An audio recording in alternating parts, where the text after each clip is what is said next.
Hi, I'm Karen Rice and welcome to my watercolour YouTube channel. I'm going to be painting a step-by-step snowy landscape watercolour tutorial with lots and lots of fun techniques. So, shall we get started?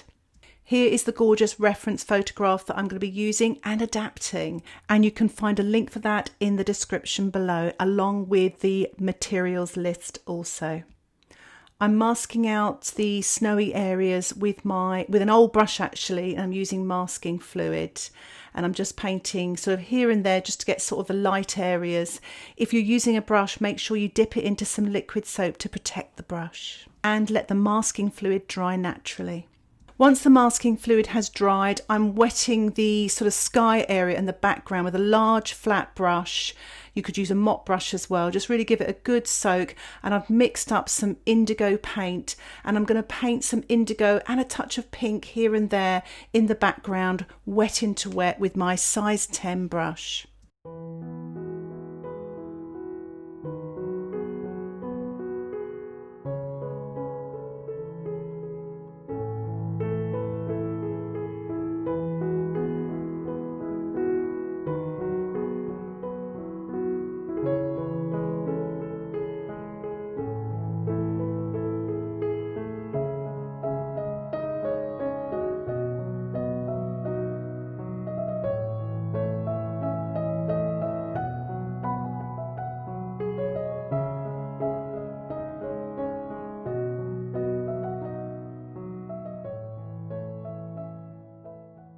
I was using my size 2 brush and painting creamy paint in the background there for distant trees, damp into wet. And I'm just wetting this path here, and I'm going to paint a little bit of indigo with a touch of the pink, wet in wet.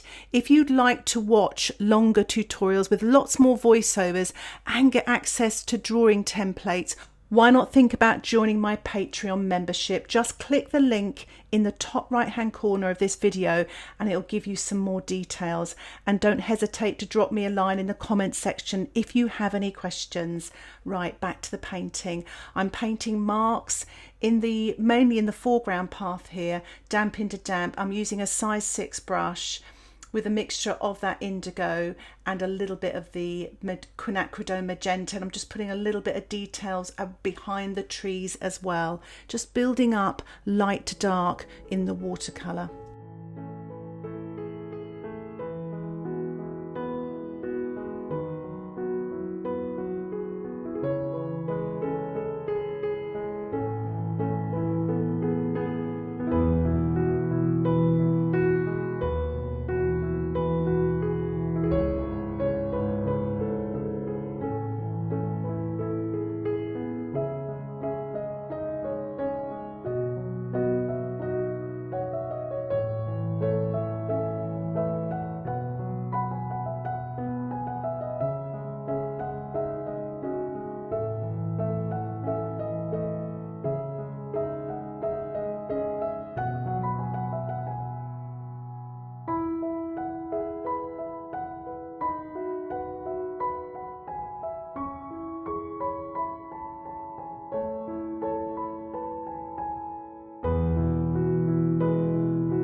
I love painting trees in watercolour. It's so therapeutic. I'm using real sort of mixtures of the burnt sienna, the quinacridone magenta and the indigo and varying it. The trees in the background are a lot paler, and as I come into the foreground more, I'll use a bigger brush and stronger tonal values so it creates some depth in the painting. It's a really nice way of working.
Just finishing off that large tree on the left there with my size 10 brush, and I'm painting in some of the smaller branches with my size 2 brush with a kind of a paler wash as well, just building up that detail and just bringing the painting to life. And you can see already it's really creating some depth now. It really does look like the trees in the distance are far away.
Just finishing off with a little bit of detail there, and of course a little spatter with some white gouache paint. You could just use ordinary white watercolour. It just gives a little bit of sparkle at the end. And I did think what would make this painting sort of complete would be to paint a couple, you know, sort of walking in this little snowstorm. And I'm just using my size 2 brush and just keeping it really, really simple. I think I will leave it there for now. I've removed my framing tape and I'm really pleased with it, especially just those lovely soft colours and tones. I hope it's inspired you to have a go at painting this watercolour. Thank you so much for watching. Happy painting. Bye for now.